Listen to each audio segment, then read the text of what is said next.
Well, welcome back to Coffee with Humans, live here with my new friend Julia. Julia, welcome to Coffee with Humans. Hi, thanks for having me. Well, I'm excited to have you on Coffee with Humans. This is gonna be a great day. I can tell. How's your day been going?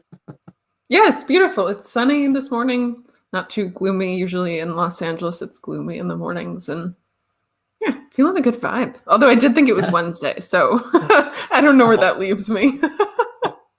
I don't know. I'm not certain. I think it's funny when like time gets out of whack because Always, time's kind of a made up structure, but it's like we I lose we totally lose track of what day it is, and we're like, what? Is it Friday? No, it's Thursday. very fluid. Yeah, totally. I don't know. Creatures of habit. Well, before we get much further, you said you're in Los Angeles. I'm in Illinois, and I'm curious what made you click the button to have coffee with me. Yeah, so we have a mutual friend named Haley who's been on the show, who I got connected to from a friend. So very much like friends connecting friends. And she said, I know someone you have to have a conversation with, and that's you. And that's how we're here today. And I also suspect that my underlying Chicago accent, maybe that's where the connection came in. She was like, do, do, do, do. I hear that. Those long A's. Yeah, I don't even recognize the Chicago accent. I That's the best. So I wouldn't know that you had one because I Perfect. apparently I have one, and Yeah, you people are do. like, "Oh yeah, you're from the Chicago area." It's like or Midwest. They're like, if you say so. Totally. Yeah. And it's not just because I live in California, but people in growing up, people used to say, oh, where are you from? Like being in Chicago with Chicagoans, because I'd pronounce things sort of funny. And it was not a Chicago accent. So then at Chicago, yeah, where you get the like, Right. okay, there's a Portillo's here in Southern California. And that's where I feel like I hear my accent the most when I'm talking about hot dogs, because it's like hot dogs, like hot dogs. I can't. Anyway, Right. hot dogs and fries. Fries. Fries. Yeah, it's Fries. hard to figure out like what even is the accent. I don't even know. It's I'm like impressed with people flat who can. A's. Is it Like, Chicago? oh my God, I'm from the south side of Chicago. Like really Oh, flat, it's just like it's too Ann good. Drescher? Is that Yeah, the yeah. I is mean, it like just the quintessential, like 1, 2 tree, 1, 2 tree, three, tree. tree? Oh yeah. Yeah, I'm impressed with people who can figure out all the different accents and fluidly move from one Yeah, to the next. I don't totally. know like how. So there have been some really popular uh people in US shows and you see them on the talk show or something like that and they're clearly from England. You're like, "What? How did I miss this? Why did I not know?" I find it so impressive. It's deeply impressive. It's kind of like learning a new language where you're just having to like go back to the basics and relearn the alphabet with the sounds that like suit that dialect. But still, I mean, that's no small feat. I think it's yeah. I can't even do I there's only like a few accents that I can do and I will not do them like except Chicago because I'll claim ownership of that one. But yeah, it's so impressive. How do you say button? Button. How do you say Button, button? button. Button? Thank you. Okay. Yeah, as I've opposed to known two what? people. Yeah, right? Exactly. That's my thought too. But I've known two people. I don't know why this comes to my mind, but I've known two people who say button. It's like button. They get the extra T in there, yeah. And Yeah. that sounds a little bit more like maybe a southern thing because they roll out the One syllables and that's true. One grew up in the southeastern side, like Virginia area. mhm. One grew up though right here in this in the northern General Illinois area. vicinity. Yeah, that's too Yeah. funny. Maybe It's they're endearing though, because also just talking along, da, da, da, da, and all of a sudden button. Like, yeah, and you're like, "Oh, click what? the button." Yeah. How about um crayon? Crayon? I say crayon. Right?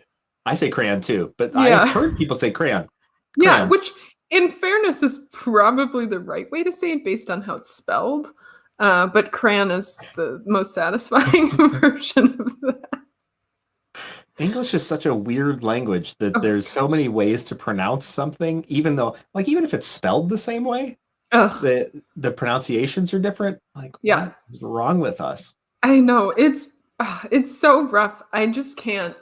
And I've started misspelling things that I've never in my life misspelled before, and then I have a moment to be like, why is it even spelled like that? It took me like 10 minutes to spell the word squawk properly last week, and I texted my family and I was like, but why is the W after the A, the UA? Like, I just couldn't get down with it. It just didn't make any sense. Okay, now I can't. Now I don't know how to spell squawk. I It's think not it's SQUW. SQUAWK. Is it? It's But AW? I think so. I think so. I have a hard time spelling in my head too, so this is going really well for me. But yeah, I just felt like the W should go first in the squawk. Eh, maybe instead of the U, but I've learned um several different languages over my lifetime. And my current endeavor is Japanese. And I feel like it's just replacing some of the neural pathways I had to the more obscure English words, for better or worse. Yeah. What have you learned by learning a new language? What have you learned about language or meaning? I think is the Hmm. really the key. And here's why I ask that. I take the word love, for instance. You know, the word love in the English language could mean any number of things, like I love my food, you know, or I love my kids. Those are not the same types of love. And if you go, like, say, back to Greek, there's a number of different words for love, which really clarifies where we're at. Um, so, what have you learned, if anything, about meaning from learning Hmm. new languages? Yeah, all of that. I've thought a lot about the way that language shapes the way I see the world. Um, because I have an identical twin. And in fourth grade, we had to pick a language that we wanted to take in school. And I took German and she took French. And so, like, we're the perfect twin study now. This understanding of like, my was my tendency to be very German in my like rigidness and efficiency a product of why I chose to take German? Partly I just took it because my friend was taking it and I just was like, Hmm. I'll go with her. Why not? I also have like German roots. So I was like, okay, well, see where this takes me. And I think I'm inclined to say that the language shaped the way that I thought about the world because I've studied Greek for 2 years when I was a kid, and then I studied German, and then Italian and Dutch and Japanese. And all of them, the way that the language is structured changes the way that you think your thoughts. Like in German, there's no such thing as a run on sentence. And so you just string your thoughts together, and then the verb is at the end if it's a split infinitive. And so that's totally different from English, where we usually Hmm. have the verb, kind of front and center. And I think that that deeply affects the way that you think about, that you put thoughts together. Hmm. I don't But understand I how don't you know. could not have a run-on sentence. How Well, it's could you just not a finish rule. the? Well, if it all makes sense together, it can go on for like pages. It makes sense when you're in the moment where you're like, well, yeah, it's all descriptions and related ideas for this particular like scene in a book Mhm. or philosophy kind of just keeps rolling along and it just gets wrapped up neatly with the verb. Mm.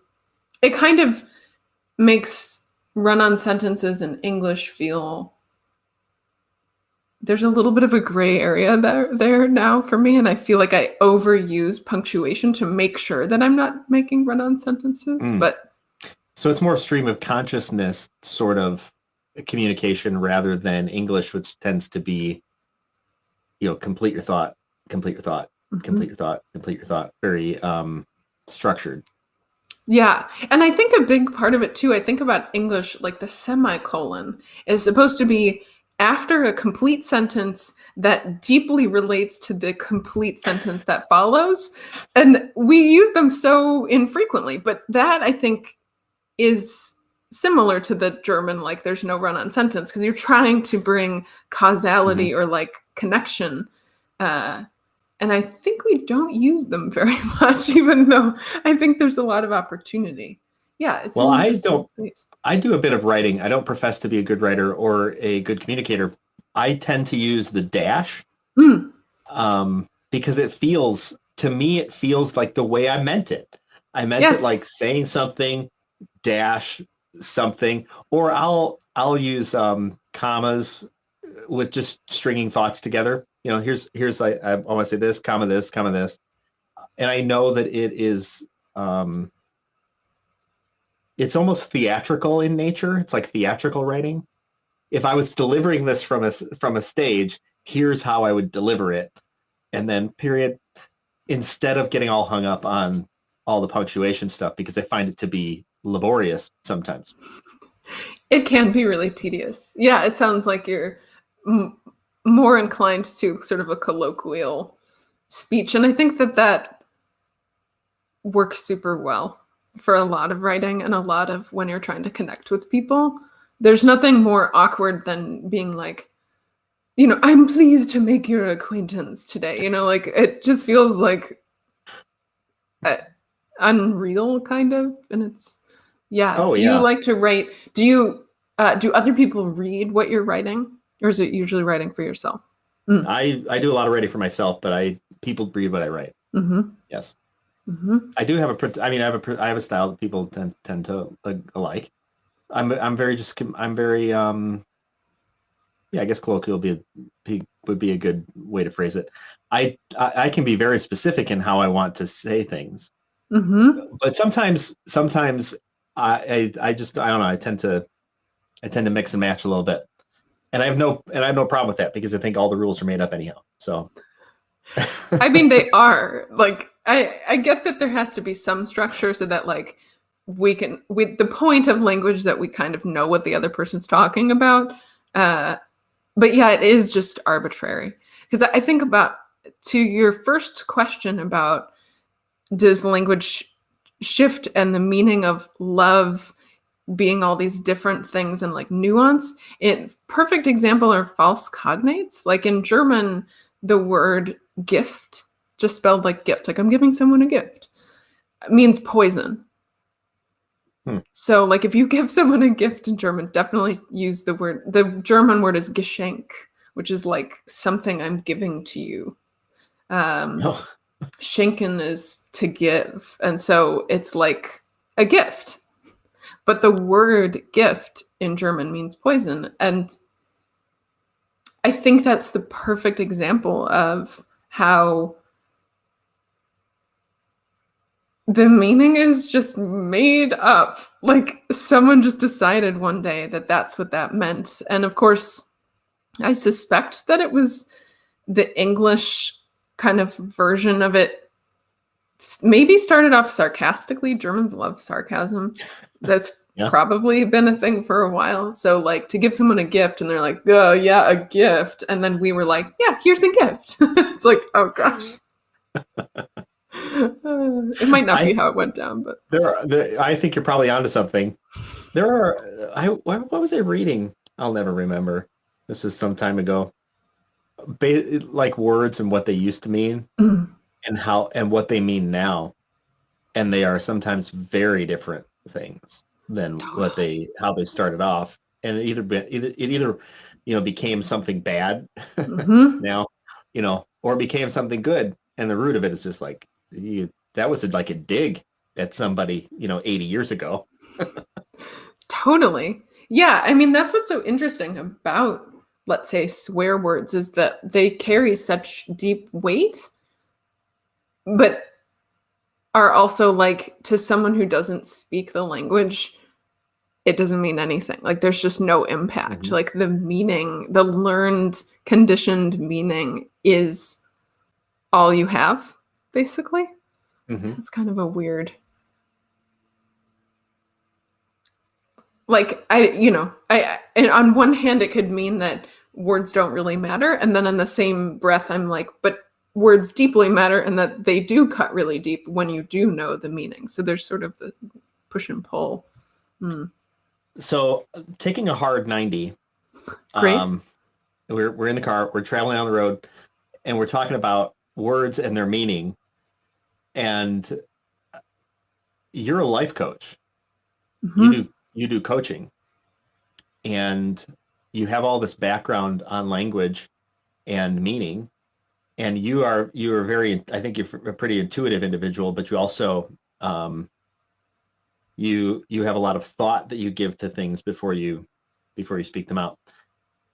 Connect in your mind this words and meaning and our thoughts, and then how does that translate then when we are trying to, work through something in our lives as a life coach?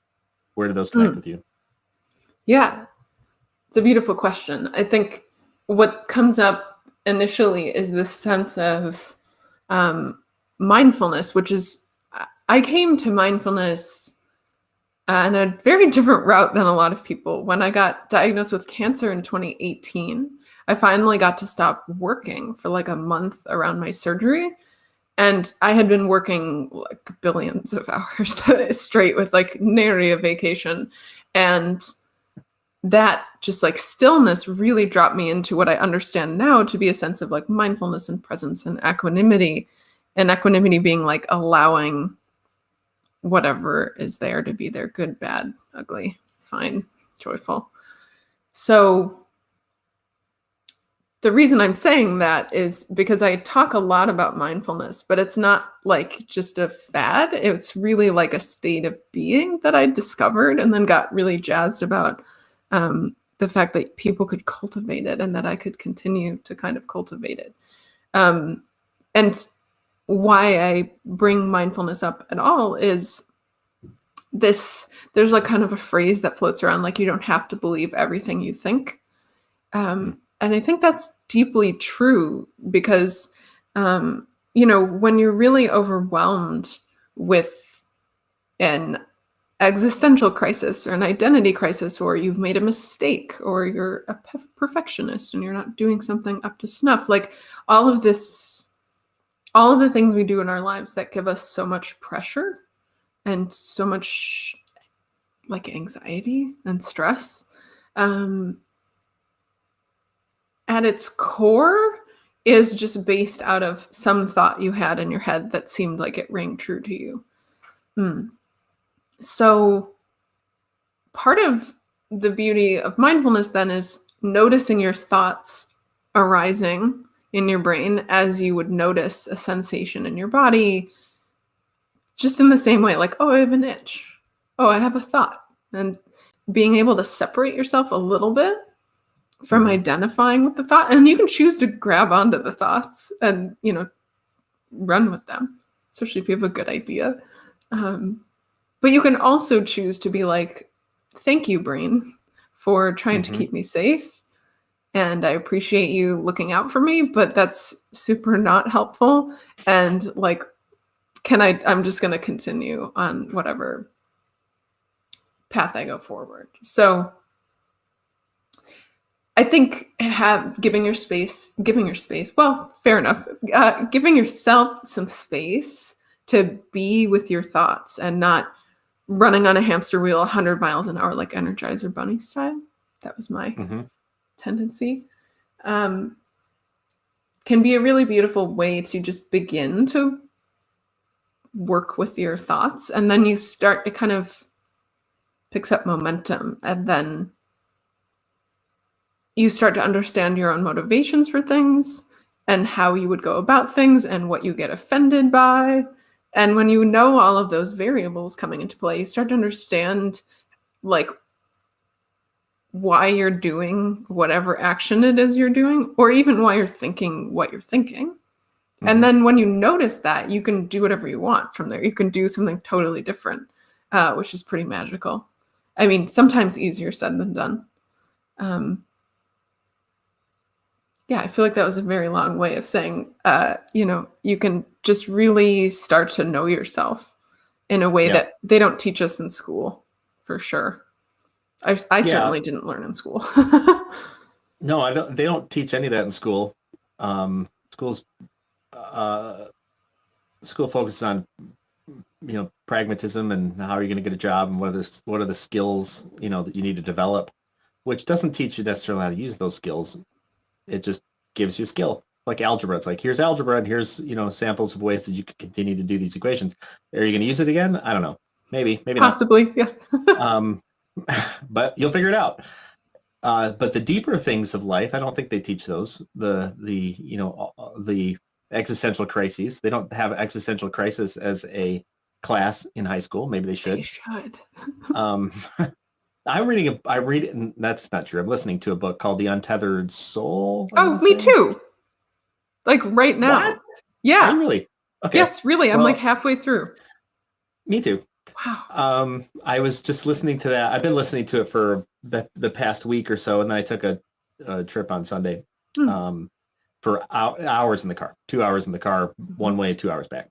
And I enjoy those types of trips because I can I'll often choose to road trip and turn on a book and just listen to it. I listen to them at 1.75 speed. I think is now my go-to, because I just like, give it to me. And he talks, he's got a lot of whoever the author is, can't remember, but he's got a lot of thoughts in there about the idea that you are not your thoughts, you are not your emotions, like you are yourself, and these thoughts come to you, and then you can do something with them, like you're talking about. And the body, many times the body's just reacting to the thoughts that your brain is having. And so let's say you're reliving some past trauma and you're like getting all worked up about it. Your body doesn't know whether you're in the trauma or you're just reliving a trauma. It's just doing whatever the thoughts are. And the concept of taking those thoughts and then really looking at them outside of, and appreciating them kind of what they are. It's like, oh, I had that thought, like you talked about, and then using those outside of ourselves, and then being conscious about what we're allowing to continue as thoughts, or what we can just discard. I think you mentioned the word safety. We have these thoughts that were there at one point in time to keep us safe, and maybe that thought is no longer necessary. It comes up because that's the map that we have created, or was maybe sometimes created for us by circumstances that we were in, before we even were conscious that we were people. But I think that those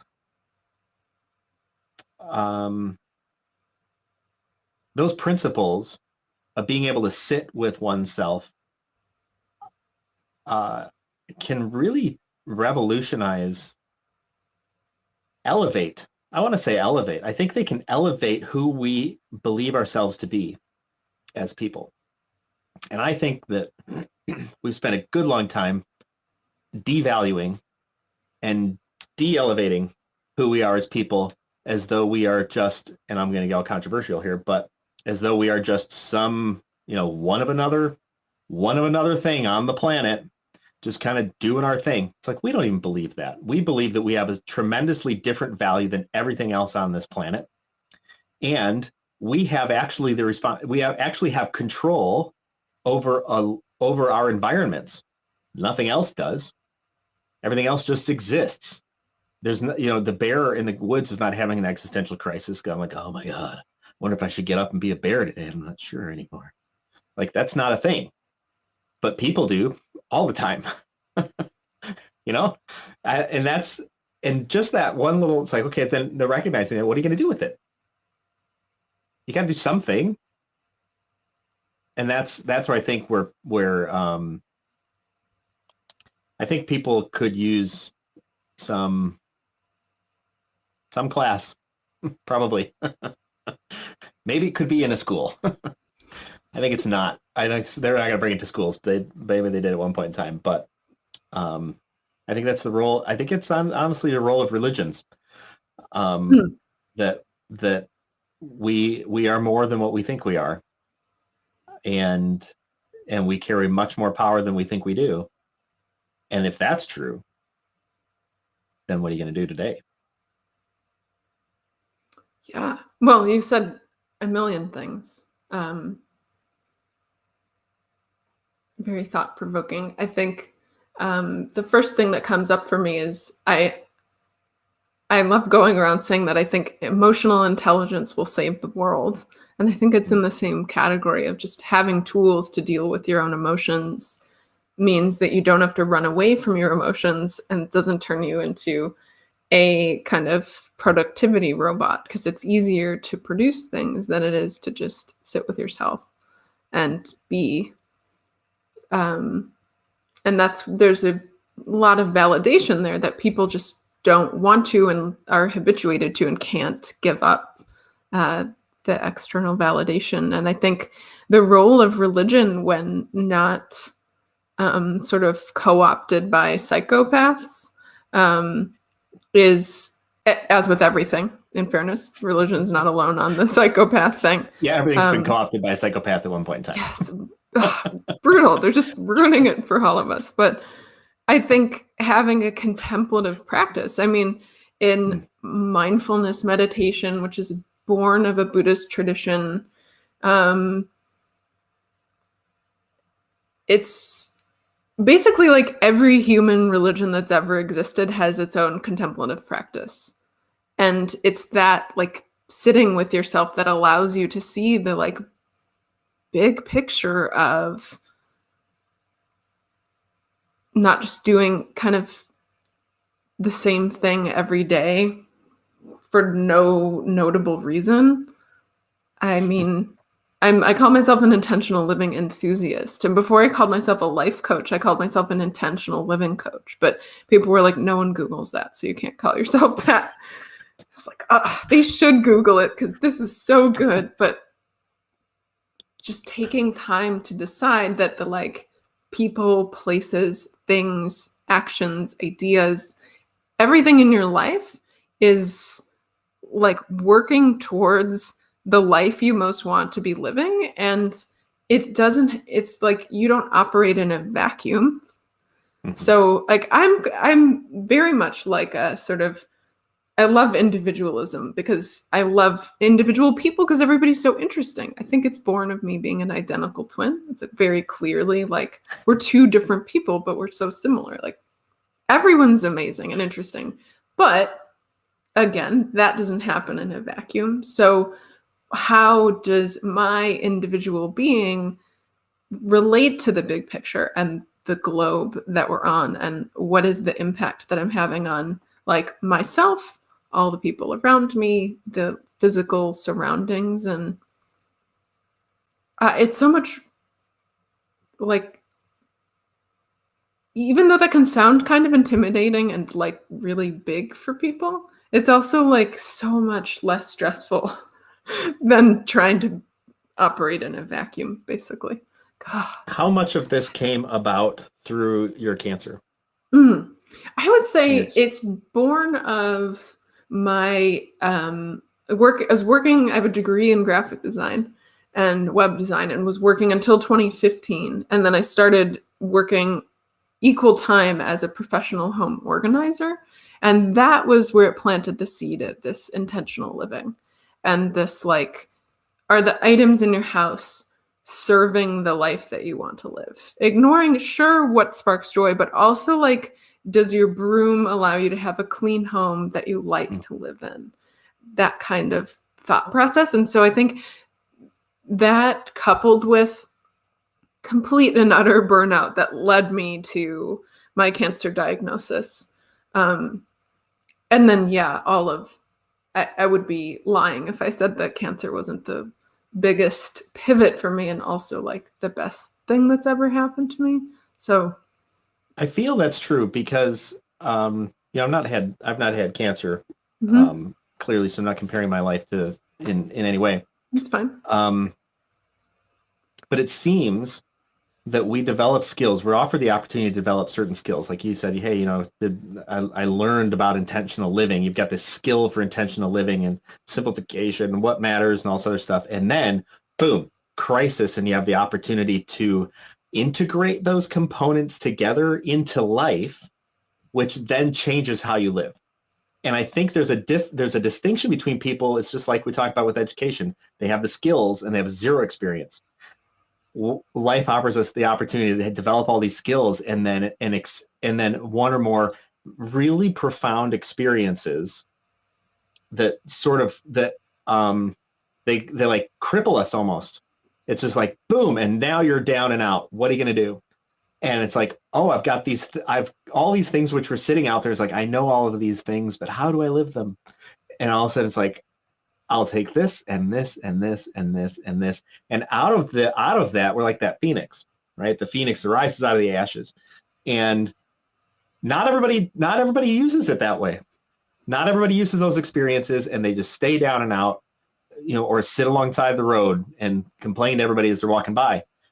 But sometimes, and I think that you're one of those folks where it becomes integrated.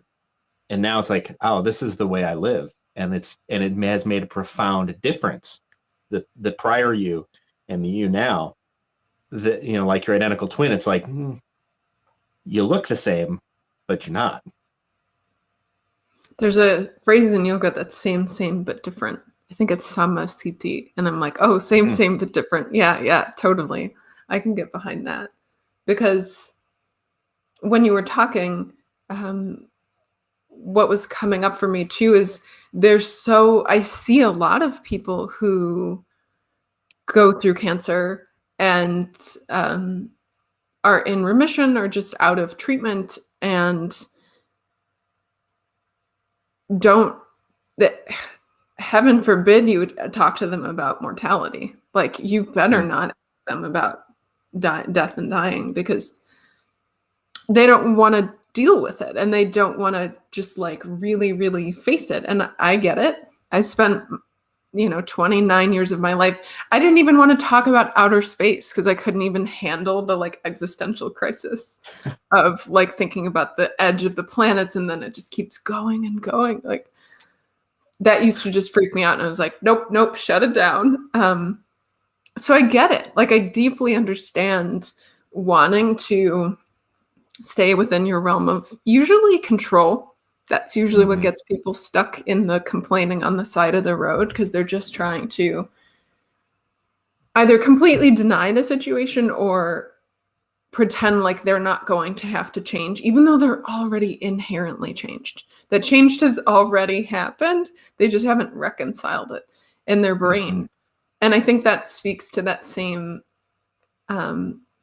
topic earlier of like emotional intelligence and being with your thoughts and just like being with hard things, because being a human is inherently like emotional and stressful, and it's hard to be a human. There's a lot of responsibility on us to be stewards of the land and all that. So yeah, I think life there's is struggle. Yeah, that's degree. The number one, the human universal experience. And if we can just kind of get behind that with everybody, though, like, we'd be in a good spot to like help each other out. Like, just remembering a bit of compassion, I think, is where that comes up. And yeah. Oh, and another thing that came up when you were talking was, I cannot say it enough that like no one asks to get cancer or any other kind of like big life-altering something. I still don't understand why people think it will not be them. Like, that's my biggest, like, heed the warnings. There's some of my friends who've had cancer we've all changed our eating habits and the way that we eat to suit like each of our own bodies, and really based out of like a lot of plants and vegetables. And I eat a lot of meat, but some people don't for cancer. And then everyone else around us will be like, you guys eat so weird. And I'm like, sorry, but I would just like to spend several more days on Earth. So I'm going to keep eating broccoli and asparagus. And yeah, I think it's so interesting to see that shift for people of like God, that's so weird. I mean, I think I was that person. I have a friend who used to eat paleo, and I was like, but truly, like, why? Like, I was asking her why, and she was like, I feel better. And then, of course, now I eat autoimmune paleo, and I'm like, Michelle, I'm sorry. I get it now. I deeply understand. But it's such an interesting thing that we all kind of, many of us, stay in our bubble, even if it's not like the best thing for us. Well, I think it speaks also to the belief systems that we carry around, even to the point of like, what is food exactly? We eat Mm. all sorts of things that are not food. Our body was not designed optimally to live on it, and and uh, and it yields bad results. You know, Yeah. I was super. Sometimes I'm ashamed of my own self.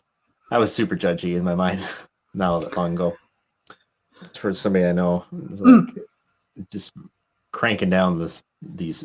I like Starbucks, but Mhm. only because I like coffee. But I Coffee don't with get this humans. Yeah. super. I don't get the super sweet drinks and that type of stuff. I just don't. I can't handle it. Hmm. And don't drink pop or anything like that. Well, this person's just chugging down these massive Starbucks drinks, and this person's massively overweight.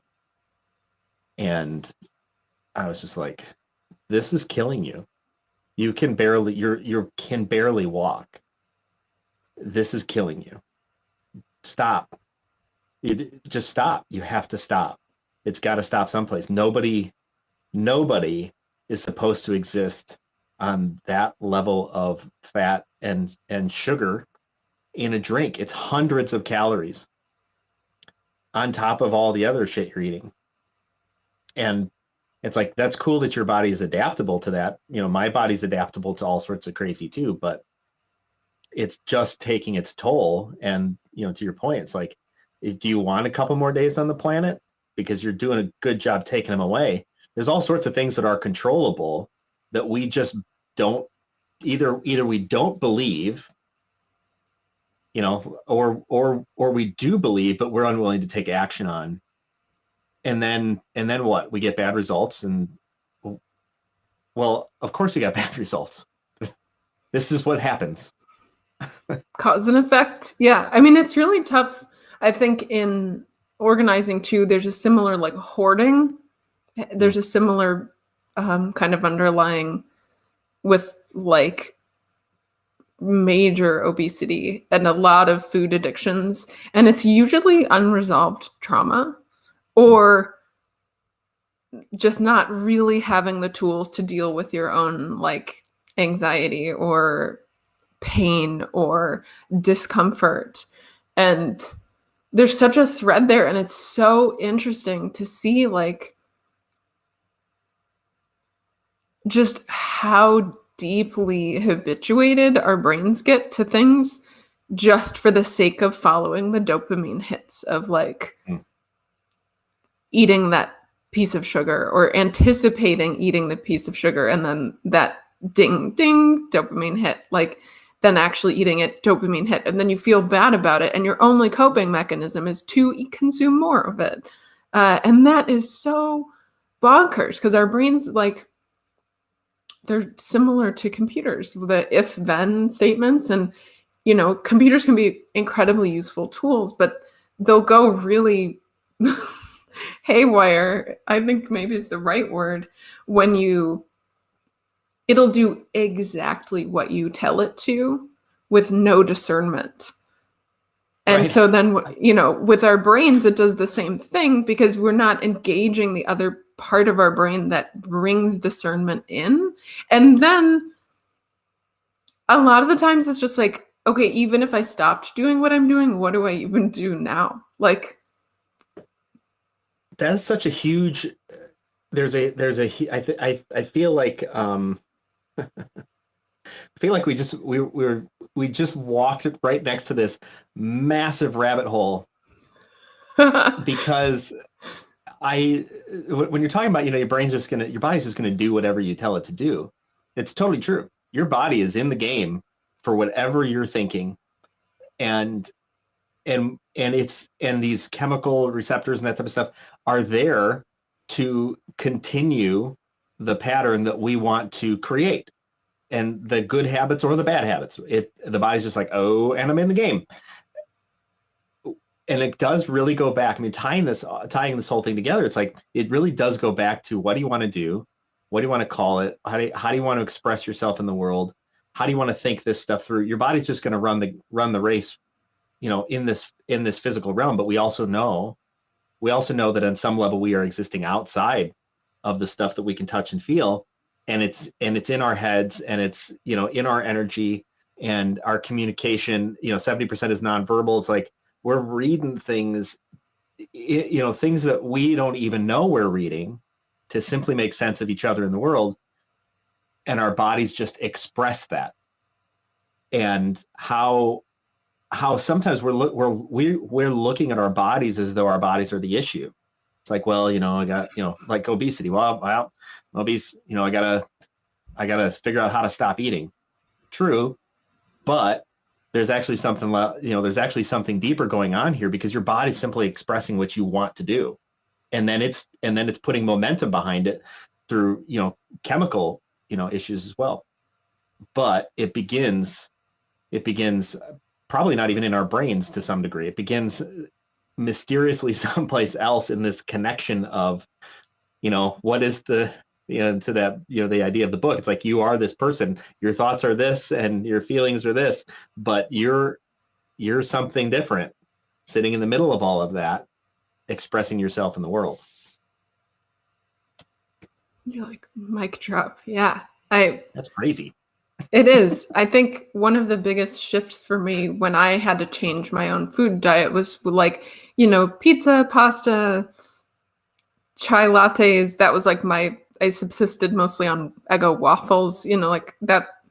That's a good I'm down. ice cream. Yeah. Picture of what I used to eat. And now I don't get cravings for food. On occasion, I'll get a taste for something for a few moments, and then I'll think, oh, I feel nostalgic. Like I want yellow curry because that reminds me of my childhood, let's say. But I don't have to go eat the thing then. So that just, even the idea of like a craving being a symptom of an imbalance. And it makes me think about how it starts in the brain, because it's picking up signals from my body, but sometimes it's picking up signals that aren't really true. Like I don't need to eat the ice cream if I feel like I need to eat the ice cream. Yeah. Yeah, for sure. I mean, the like hunger. I can't remember what the percentage is, but a lot of times hunger is really just a need for water. You're actually thirsty. Yeah. You're not hungry. You don't need food. Your body's just fine, but you're thirsty. But people think, oh, I'm hungry. And we're programmed now with to our own detriment, probably, with all of these things all these foods that aggressively create chemical responses in our bodies, which are there, all those good chemical responses, but all of a sudden, boom, they fire into high gear, and then we become programmed through time. It's like, oh, I need that, like chai latte. That's really what I want. It's like, to your point, it's like when you clean up a lot of the eating and then get rid of a lot of the noise of advertising and this other stuff, it's like suddenly I don't really need much. Don't really want much. Kind of have what I need. And if I don't, I'll get that one thing that I need and drink a lot. And I drink a lot of water, and I've got my big water bottle. Right? And eat pretty healthy foods. But it's a mindset shift sometimes I think through the need of, like, a point of need.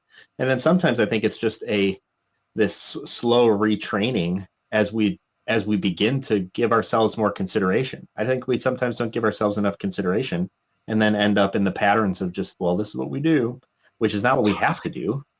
It's just what we happen to do here in the United States. Yeah, because it's easier. Right. Except, yeah, exactly. Spoiler alert from the other side, it's totally not easier. It's way more relaxing on the other side. Yeah, right. Why? Like, how do we ever get into this point where we couldn't make our own peanut butter and jelly sandwiches? We had to buy pre-made peanut butter and jelly sandwiches. Like, are you kidding me? you can't pick up a knife and make your own peanut butter and jelly sandwich. Like you could even control the amount of jelly that you You put could on your make your sandwich. own jelly. Yeah. You could that's true. You could make your own jelly. My mom makes raspberry Mm, jam every year. Love I it. love that. And it's delicious. And it's effort, but Hmm. she likes the effort, and it's a great way to bring full circle. And okay, well, if I'm gonna eat, I don't need enough jam to go through a ton of jam, but I'll eat mom's jam instead of Hmm. going to the store to pick up whatever jelly or jam is there. I don't know. These are what's the word? Uh, deceptively deceptively deep topics. These things go really deep, hard, into our core of our beings.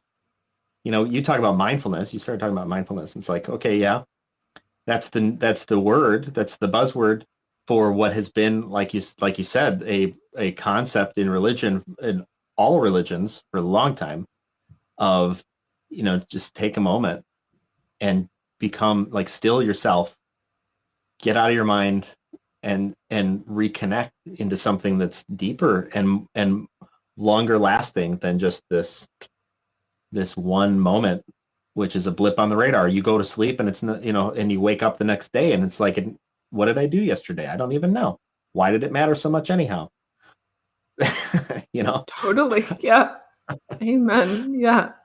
I don't know. This is deep stuff. Hmm.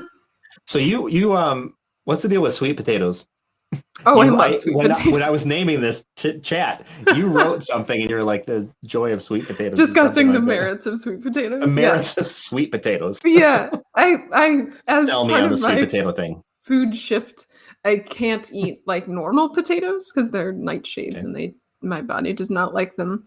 Oh, And sweet potatoes they're my like main source of carbohydrates because when you're grain free, there's just not mm, that many carbs. mhm.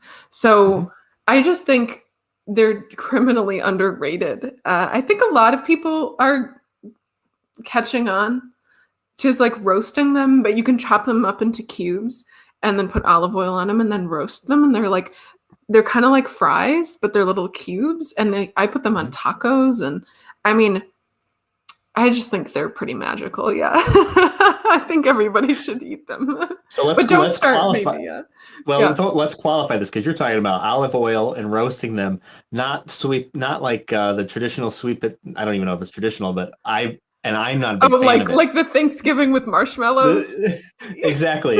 Throw marshmallows on top and maple I syrup. mean, And, if that's for you, great. I can't have that much sugar, so I tend to, but they're just so good. Like roasted, like wash it uh-huh. off, poke it with a fork, wrap it in foil, and stick it in the oven for like 45 minutes, depending on how big it is.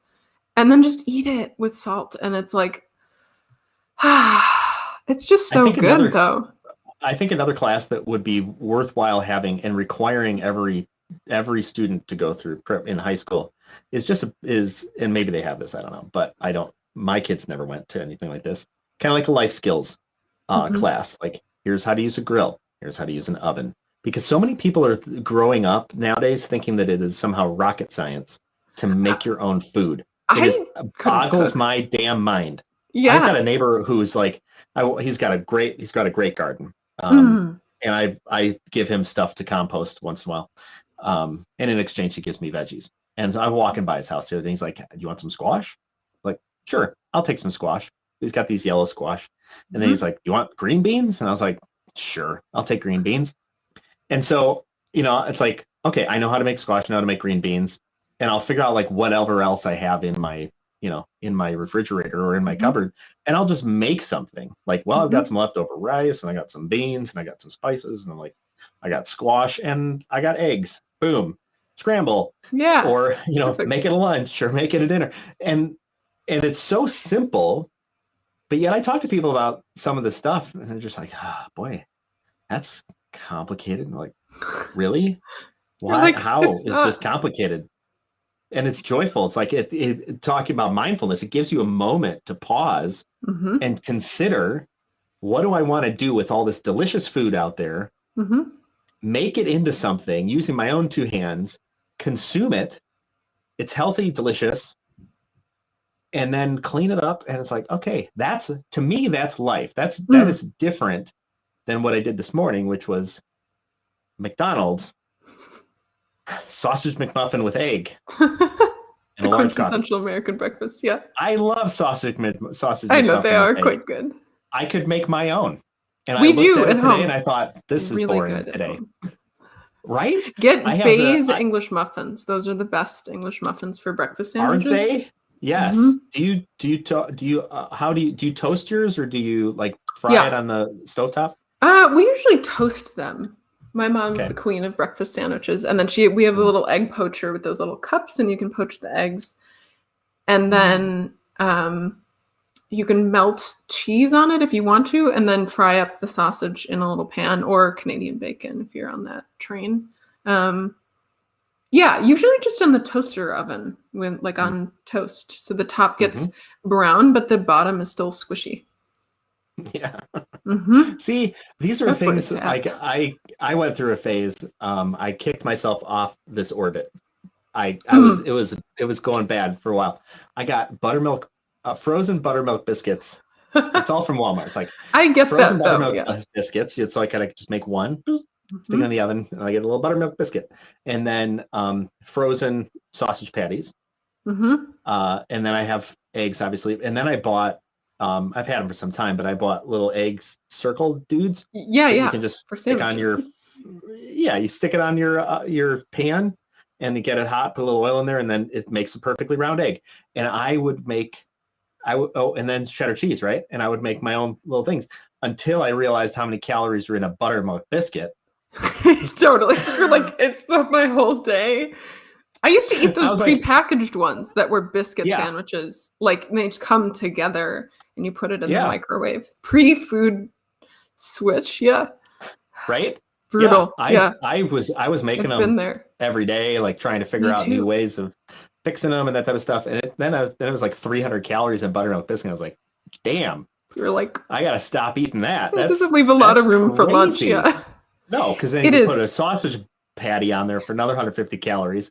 And whatever butter or oil I was using, and a slice of cheese, and now it's like a 600 calorie or 700 calorie biscuit thing, which is almost double going to McDonald's. Totally. And you're like, oh boy, I thought I was like onto something. Yeah. It was joyful though. I was like, okay, this is living. I'm living my life and enjoying it. But yeah, I can definitely attest. I could not really cook. My mom is a really wonderful cook, but we never got to help. We used to just watch her cook. So when I got older, I was always too anxious to do things wrong. Perfectionism problem, recovering perfectionist over here. And so now that I had to start cooking for myself, because my husband would always just cook for us. Chopping up vegetables and putting salt on it is like the easiest thing in the world. Like everything I cook is like the easiest thing in the world to cook. So if I can do it, anyone can do it. Yeah. I think we also went through a generation or two that didn't know how to cook vegetables because, I grew up with, my mom was better cook than this, but I think it was every Sunday.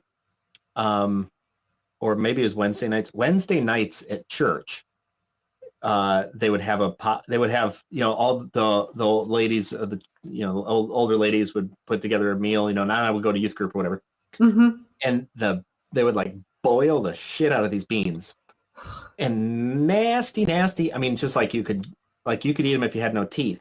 They just gum down, and it's like, ugh, this doesn't even taste good. And then probably 15, 20 years ago. My wife's a pretty good cook, and we started just baking our stuff or broiling it. And like Brussels sprouts became delicious. They're the best. And it's like a little bit of olive oil, a little bit of salt, and then maybe some balsamic drizzle on at the end or something like that. And they're super delicious, but they're all roasted, and the flavor comes out instead of boiling them. Wet sock. Yeah. Yeah. Terrible. And I think so. We destroy good food in the preparation just because I think we're ignorant. I know. Well, even steaming. So let's say you couldn't use your oven because you had to conserve the gas or propane. Like Okay, maybe Great Depression like rollovers of just like boiling Mhm. stuff, but you could at least steam it for God's sake. Like steamed, I'll steam like zucchini, yellow squash, asparagus, and broccoli, and then put salmon on top with sweet Oh, potato, obviously. of course. And like that's delicious, but it wasn't boiled for God's sake. Right. Oof. Yeah. I enjoy a good stovetop. If I don't stick the vegetables in the oven, with just I'm sure there are people watching this who are like, I could never cook my vegetables.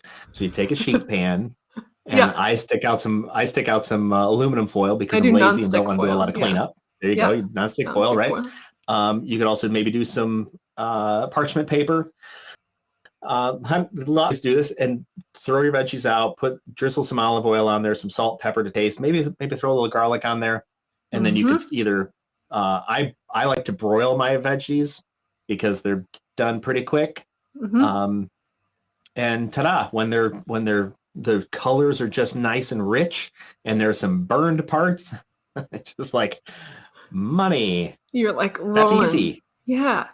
Cauliflower takes longer because of the water content, so you can put the cauliflower in first and then do asparagus, Brussels sprouts, broccoli after, and you'll put the beets in foil, chop it up, put it in Mm. foil, put it with the cauliflower. Like you're rolling. You could make many Yeah, meals out of that. Yeah. totally. And it's so delicious, so healthy, and I think if we would pass those skills on to our kids, I've got kids, Bring back and home teach ec. kids, exactly. Mm-hmm. These are important life skills, and we've got a whole generation, maybe a generation and a half now, that have no concept of how to live life. Yeah. Sew a button And on a shirt. Button. Button. button, button. Cooking. Yeah. All those. All right. Well, we're at the end of our time. We've covered a lot here, We have. Julia. Thank you for that. I We've enjoyed plumbed the it. depths of our psyche. Totally.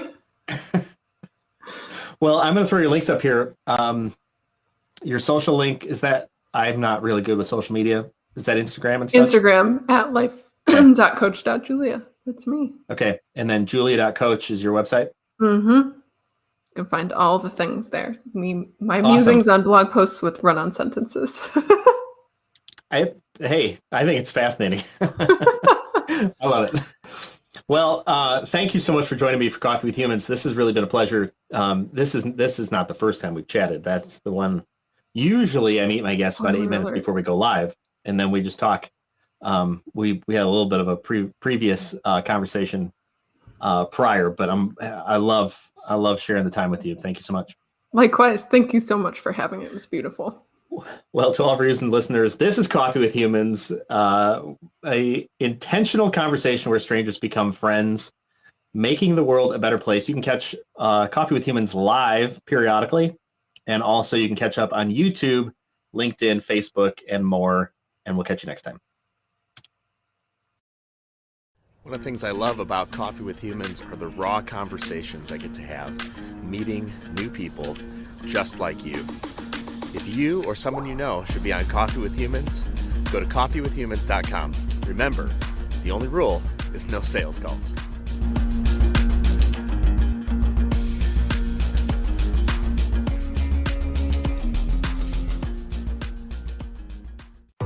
This has been Coffee with Humans. Subscribe to get updates or click to have coffee with me. coffeewithhumans.com.